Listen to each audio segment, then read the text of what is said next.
Your Majesty. Well, it's lovely to talk to you both about Yesterday. I've had Baby I Need Your Loving stuck in my head all day. Oh, good. Oh my gosh. It's a classic though. It's all good. Yeah. Oh, wow, thank you. There's a moment in the film where Alison's really starstruck meeting her. So I was wondering, have either of you guys ever just completely fangirled over anyone before? Dolly Parton. She's amazing. I didn't even know what to say. It was just like my child. So many people. I have fangirled over so many people. I fangirled over Edgar when I met him and just went. But yes, definitely. Dolly Parton really stopped me in my tracks. Mick Jagger. Oh. Mick Jagger, I met him a few years ago and he was during a film festival. And then he came to our table. I mean, it was a pretty nice table, you know. And because De Niro was there, and then he came to say hi to Robert, and then Robert introduced me to him, and I said, "Oh man, I love your movie. You're fantastic in that film. Can we take a picture?" And I was like, "What?" And then I got a picture with Mick Jagger on one side and Robert De Niro on the other. He lived up to your expectations. Oh, no, absolutely, the nicest guy. The nicest guy. Jennifer, did you see Dolly's message about why she doesn't want a statue? I mean, amazing. Yes. She just is a class act. I just love her. It made me think that message is exactly why she should have a statue. Mm-hmm. People must be so starstruck they're meeting you both. Where's the weirdest place you've been spotted? Oh, a bathroom. Bathrooms all the time, you know. Or like, I just remember pumping on the floor of an airport bathroom with a breast pump and holding it and kind of trying to, there was nowhere to be.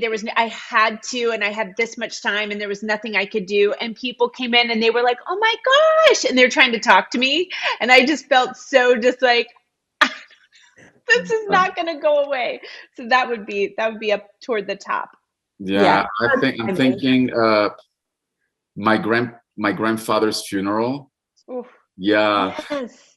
Yeah, my grandmother's funeral. Yeah, because my grandparents are from a really beautiful but really small town in the mountains of Venezuela, and then I spotted some people like taking pictures behind a grave, and then they were but you know they were sweet, I must say. You know, it didn't feel intrusive. It felt innocent because they were like younger, and then I waved up there and I said like, and then we took a picture at the end.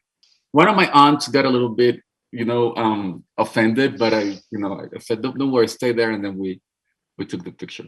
So I don't remember as an intrusive. I don't know, for some reason I don't have a bad memory. If there's one thing I've learned from being a mom, it's that parents and kids always disagree on one thing. No. Rules. But saying no 50 times an hour? No. Absolutely not. Nope on a rope. It's part of the job.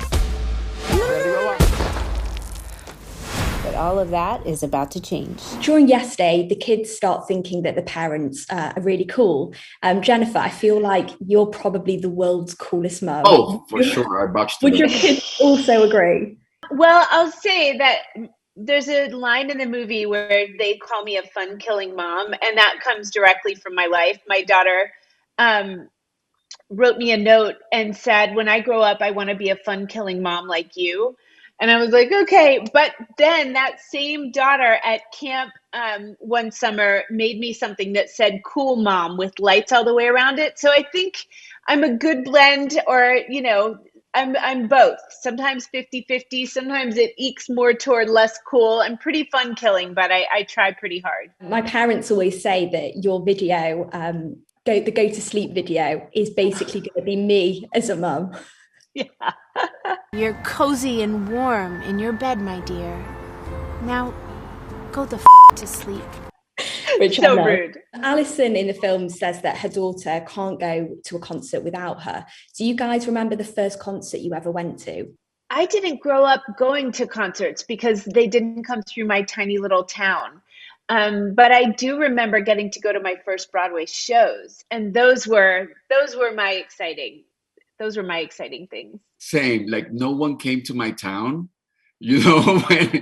But there was a town 4 hours out of my town where it's like the greatest pop Spanish band from the 80s and the 90s called Mecano. And the anecdote is that I had been expelled from my school, suspended for 3 days because I was reading a science magazine in religion class. My dad wasn't happy about that. And then he had this trip to this other town and said, "You're coming with me." And I had my dad on my side. He thought, my dad was very strict, but he thought that it was just too much.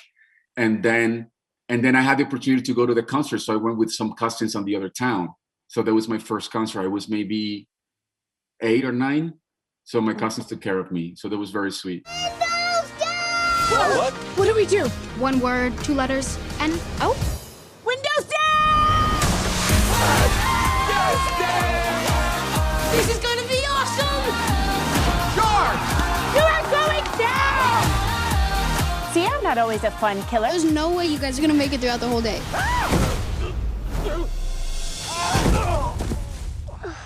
Ooh, you okay, Daddy? And everyone's obviously spending so much more time at home during the pandemic. Are there any shows that you've been watching on Netflix that you're now completely obsessed with?